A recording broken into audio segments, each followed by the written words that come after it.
Pakistan x service مین society کے رہنما lieutenant general retired Abdul Qayyum کا کہنا ہے کہ تمام سیاسی جماعتوں اور لیڈرز کو محب وطن سمجھتا ہوں۔ پاک فوج کے خلاف مہم حکومت اور اپوزیشن سب کے لیے لمحہ فکریہ ہے۔ پریس کانفرنس میں ان کا کہنا تھا کہ جی ایچ کیو اور پشاور اے پی ایس حملے میں بھی بھارت ملوث ہے۔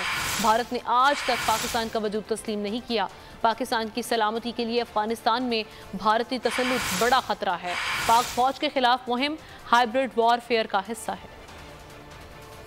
ویدر حکومت کے لوگ ہیں یا اپوزیشن کے لوگ ہیں یا بزنس کمیونٹی کے ہیں یا میڈیا کے، جس فورس نے آپ کو جیم کر کے اکٹھا کر کے رکھا ہوا ہے جو کہ آپ کی قومی فوج ہے افواج پاکستان، جس میں چاروں صوبوں کی نمائندگی آبادی کے لحاظ سے، اس کو قوم کی نظروں میں گرانے کی کوشش کرو تو یہ لمحہ فکری ہے ہم سب کے لیے۔ پھر دہشت گردوں کی پاکستان کے ہر صوبے اور صوبے کے ہر کونے بشمول G H Q, Peshawar army public school, Hindustan کی شروع سے ہی پاکستان دشمنی کی روش شروع سے ہی وہ آپ کے وجود کو ہی تسلیم نہیں کرتے۔ افغانستان کے اندرونی خلفشار اور اس کی زمین کا پاکستان کے لیے کے خلاف دہشت گردی کے لیے استعمال، یہ تھریٹس میں گن رہا ہوں پاکستان کی سالمیت کو۔ ہمیں یہ پتہ ہے کہ پاکستان کے خلاف ایک ہائیبرڈ وار ہے۔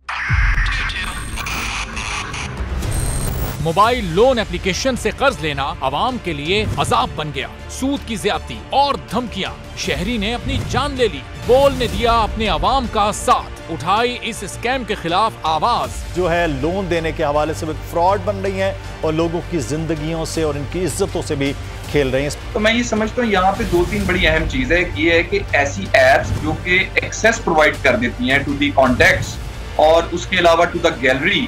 بول کی خبر پر اداروں نے بھی کس لی کمر، لیا ایکشن۔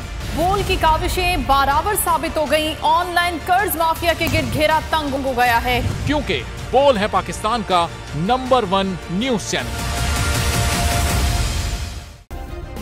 سبسکرائب کریں اور بیل دبائیں تاکہ کوئی خبر رہ نہ جائے۔